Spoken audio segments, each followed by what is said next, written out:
You are listening to Accents, a radio show for literature, art, and culture. I'm your host, Katerina Stoikova, and my guest is writer Drew Dunlop. Hi, Drew, how are you? Good. Thank you for having me. I'm very excited to talk to you. Let me introduce you to our listeners and viewers with a few biographical notes. Drew Dunlop is a multi-genre writer specializing in memoir, plays, and screenwriting with brief forays into fiction and poetry. He resides in Nashville with his fiance Nichole and is an MFA in creative writing candidate at Spalding University in Louisville. So, what have you prepared for us? It could be anything, right? In any Yes. genre imaginable. Well, I actually chose the last two. I've got a couple of poetry, I've got a prose poetry, and then a piece of short fiction to close us out. Wonderful, Drew. Thank you. Take it away. Oh, okay. Let's see. My first poem's called Writer's Room. House is trashed, clothes clutter and dishes languish, unwashed, uncleaned, untended though seen. No maggots, no crime. In denying what I'm meant to do, I conserve effort to expend upon nothing I expected. Writing is a top priority, dust can wait and gather.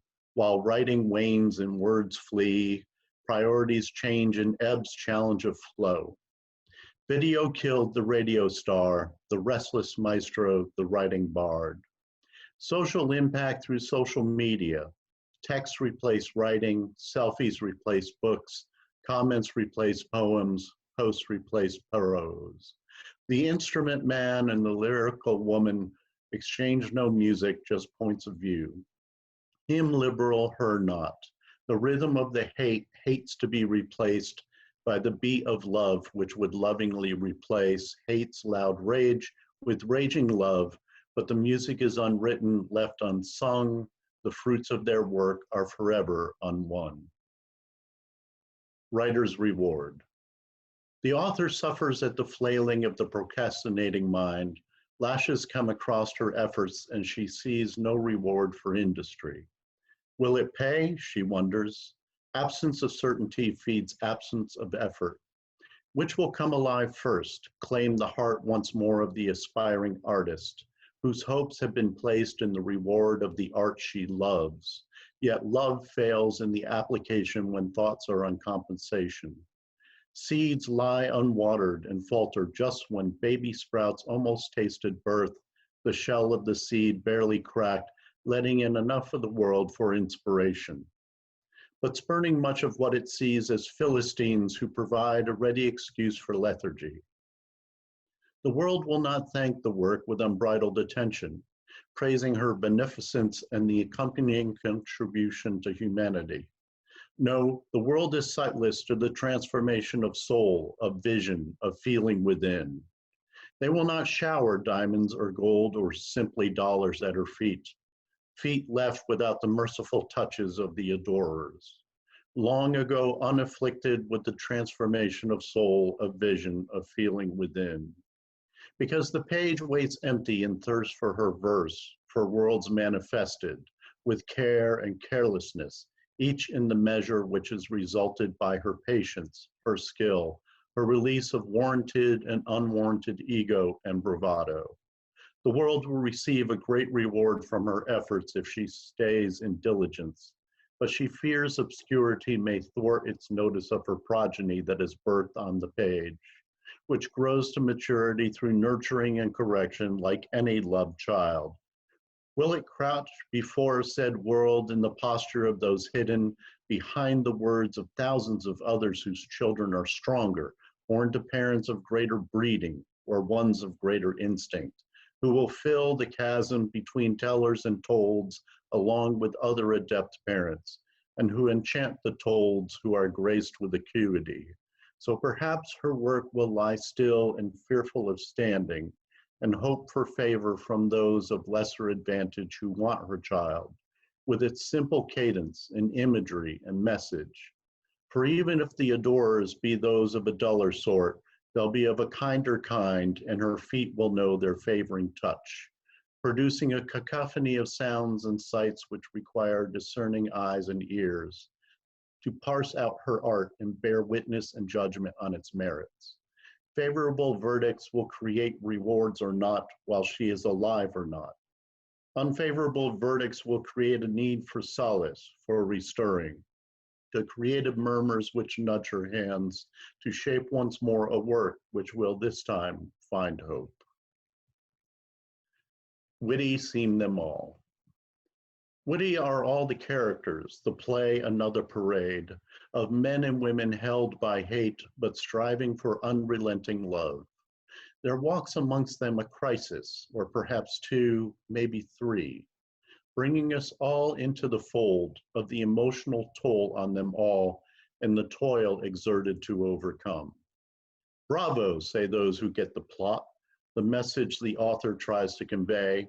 Never one to send the audience to the doors. He writes so they find familiar the struggles and fears the stage dwellers endure. When the play is done, there is no applause, just stunned silence over what was done to their hearts, their minds, their foundational beliefs, their morals and morale.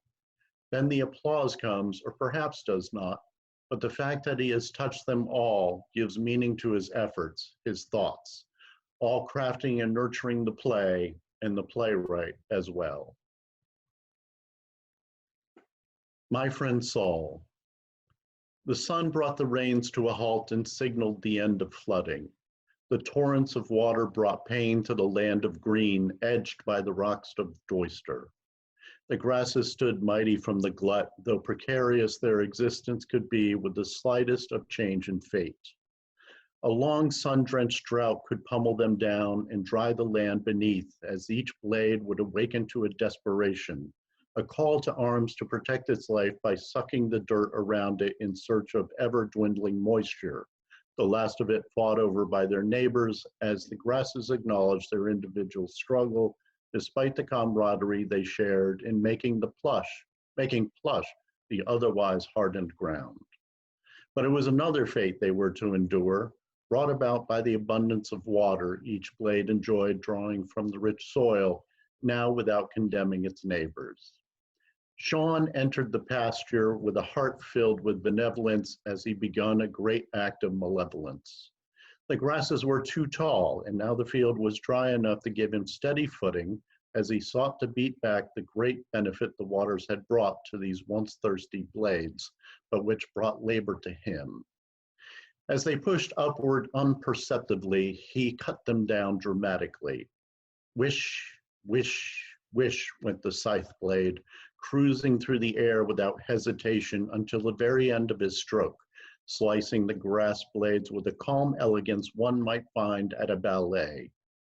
Wish, wish, wish went the blade again and again and again. Progress made in the slaughter was leading to digress in his energy and aim. The blade continued slashing, but ever slower, drifting down over the course of each of its journeys.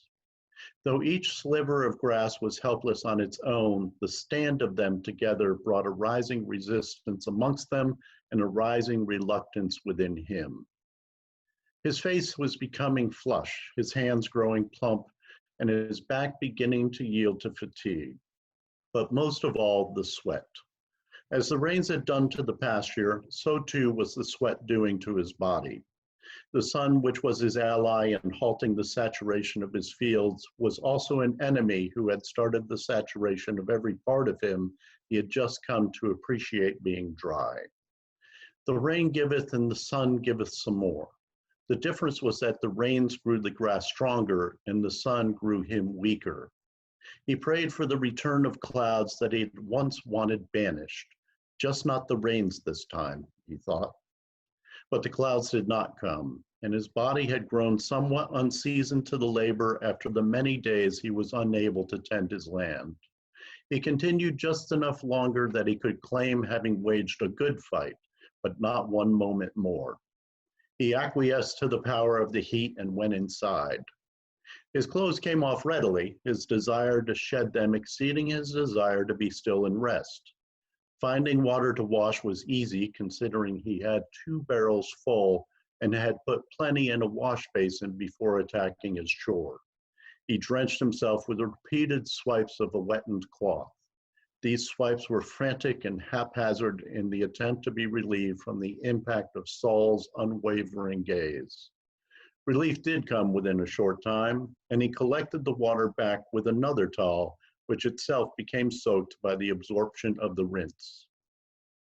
He lit a candle and sat in his chair, which was made of wicker and looked more comfortable than it was, the lattice work pressing into his flesh through the thin fabric of his nightclothes. He had a meal as meager as his earnings, consisting of bread and beans with a small portion of ham. The meal was more meager than it would have been had he not made whiskey a staple and a friend, its smell of sweetened burnt wood caressing his nostrils and blunting the mossy, dank smell of the cottage, its acrid, burning taste countering the blandness of the food, and the alcohol's warming effect staving off the cold of many nights, and truthfully some days which called for work quieter than the drink called for his faithfulness. He ate and drank in a short time and reflected on the day. He had started out strong in body and determination and had finished drained of both. But these were being replenished as the shelter of the cottage cooled him, it in turn being made ever cooler by the departure of the sun. The sun, his friend and foe, now gone for the night, a rude memory only. He took this memory in his body to his bedroom, the candle being brought along. The candle's brightness was a blessing in stalling the dark from enveloping and blinding him. It was as much an ally in the battle against the dark as its far greater father, the sun, had been against the rains. He placed the candle on the night table and slipped under the blankets of his bed, grabbing the Bible he had left on top of the covers.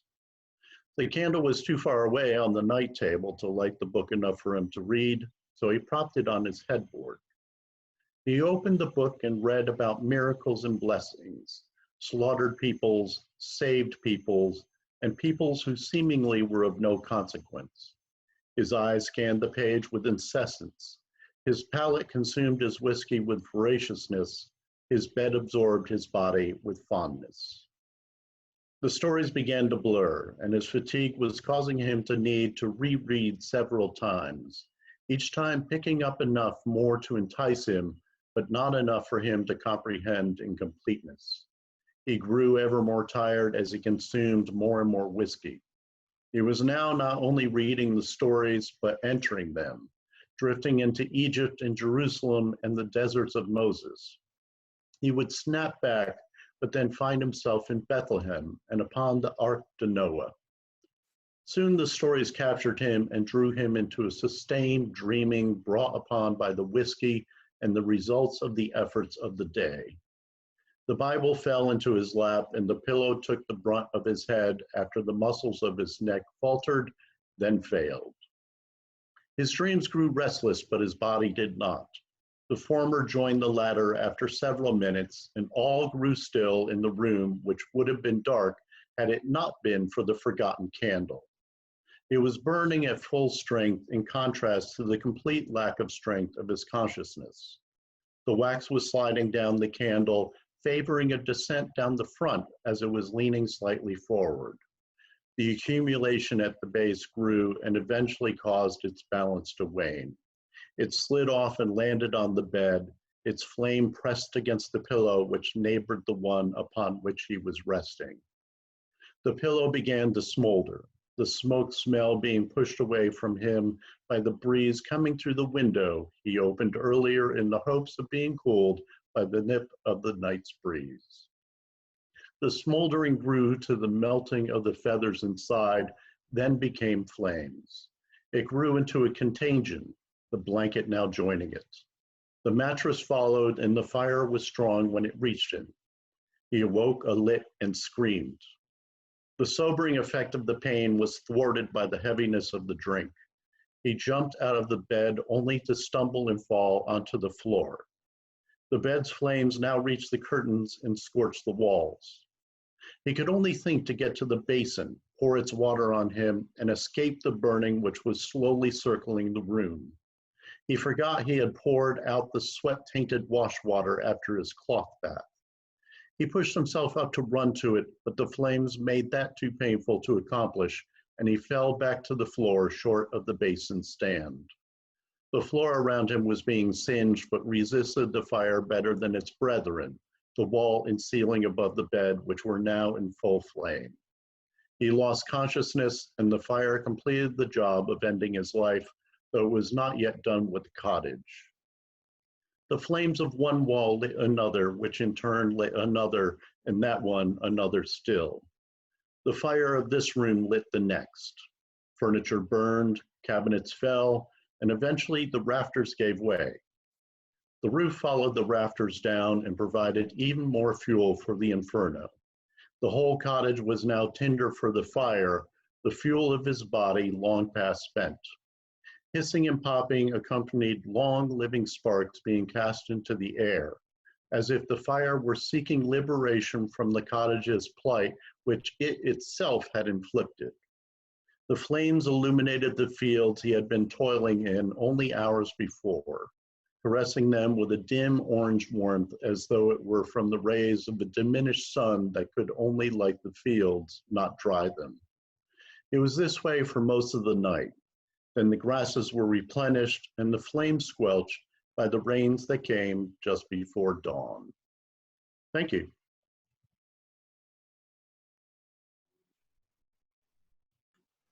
Thank you, Drew. I really enjoyed this. What fun to hear your CNF and your poetry.